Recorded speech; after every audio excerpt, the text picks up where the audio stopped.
Hello everybody and welcome back to another math learning video. Today I brought you guys a geometry problem where we are tasked with finding the red area of this shape here, okay? So as we see, we are given a shape that has three squares stacked, or not stacked necessarily, but placed against one another. And each square is, in the sequence, is getting bigger. So the first square has a side length of 6 centimeters, the second square has a side length of 10 centimeters, and the third square has a side length of 16 centimeters. And as we remember, a square has the same side lengths for each four of its sides, which means that all of these side lengths have the corresponding side length. And what are we are tasked with? We are tasked with finding this red area that finds itself in the second square, the middle square, and it is cut off by this diagonal line that cuts through all of the three squares, okay? So let's go ahead and find this area. So first of all, what shape is this area making? Well, as you see here, this area is actually a trapezoid because it has one pair of parallel sides here and the other sides are not parallel. So therefore it is a trapezoid. And what is the equation for the area of a trapezoid? Well, the equation for area of a trapezoid is a plus c over 2 times h, okay? So we got these variables, but what exactly do these variables signify? Well, a plus c in this case are the sides that are parallel to one another. So parallel means that no matter how long, if they were to go on infinitely, they will never end up touching each other because they have the same slope. So for example, these two lines, if you go infinitely, this looks really ugly, so sorry, but if they are going straight parallel to one another, they will never touch, okay? So which two lines on our trapezoid are the ones that never touch? Well, it is, as we can see, these two lines, right? So therefore, we will name these lines our A and C, okay? It doesn't necessarily matter which one is A, which one is C. We just need to make sure that these two lines are A and C, so I'll just name the first one A and the second one C for convenience. Okay, so we got those two variables. And now what does H stand for? Well, H is actually stands for height, but height if does not necessarily mean going from bottom to up. Height in this for the trapezoid means the perpendicular distance from A to C. So perpendicular distance just means like the distance going from one point on A to one point on C. And since they're parallel, the distance between them will always be the same. And you need to go to a straight line between them. So basically, just this line here. This is distance from A to C. And as we already know, we are given this value since it is also coincidentally the side length of the square. So this h is equal to 10 centimeters, right? So let me write its area. So this h is already equal to 10 centimeters. So we can already plug it in times 10 for h. And now all that's left to do is find a and c. So how do we find a and c? Well, you guys probably already noticed there is this line going through the triangle, or sorry, not a triangle, but the line going through the three squares. And this line can be called a ray.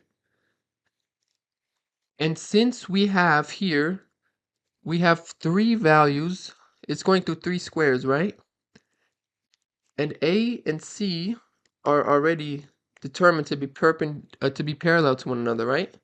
However, this third value here is also parallel to the two sides because this will also never touch A and C if they go on for infinitely.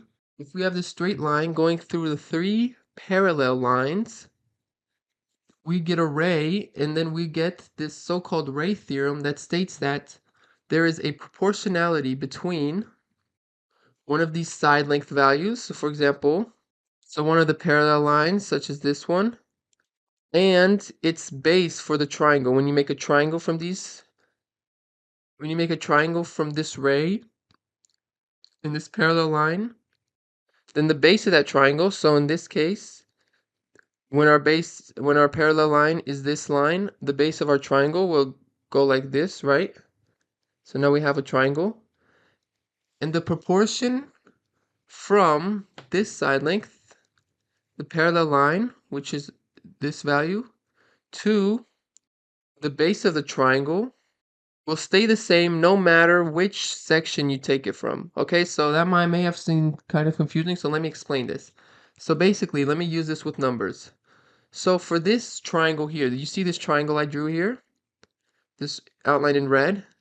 So this side length here, this side length of the triangle, which is the height of our triangle, and also correspondingly parallel to A and C. So this value is 16, right? Because it's a square. It's this side length of the square, and all the squares have same sides, so 16. So that side length over the side length of the base of this triangle, which would be 6 plus 10 plus 16, right? This whole thing. So 6 plus 10 plus 16 is equal to 32, okay? So 16 over 32, this ratio has to be the same across any parallel line, any line that is parallel to this 16 value, okay? And lucky for us, A and C are both parallel to them, so we can use this theorem to help solve for them. So how am I going to do this? Well, now I'm going to create a smaller triangle, and I'm going to start with A.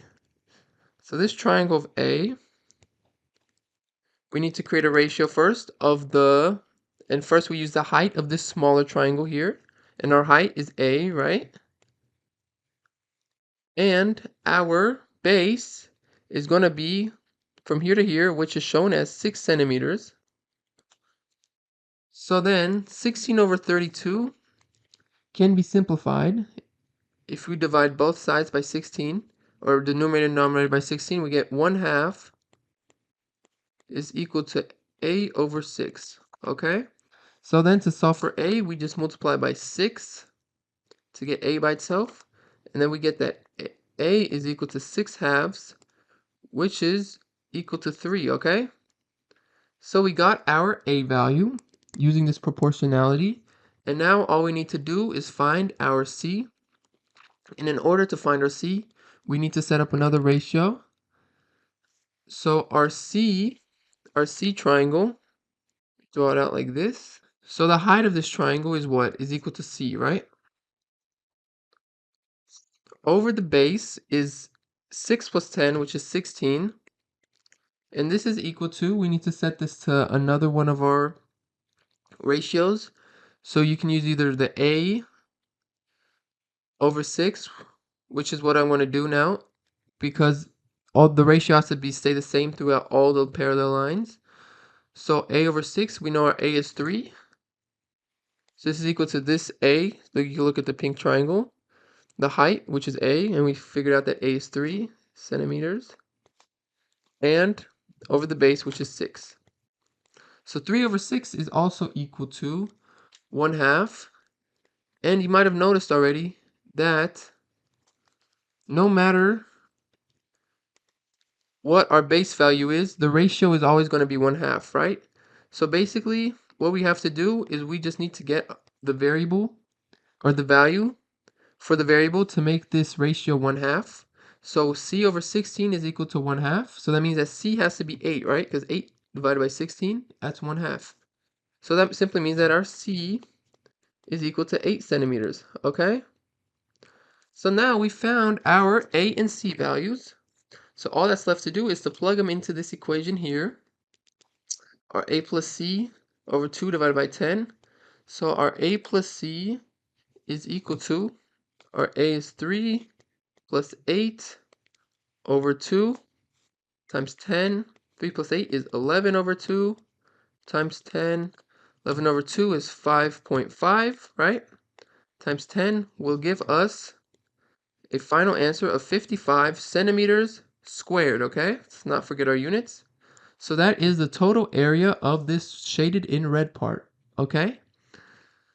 And that is it for today. So I hope you guys enjoyed this video. Thank you guys for watching, and I'll see you guys next time. Bye.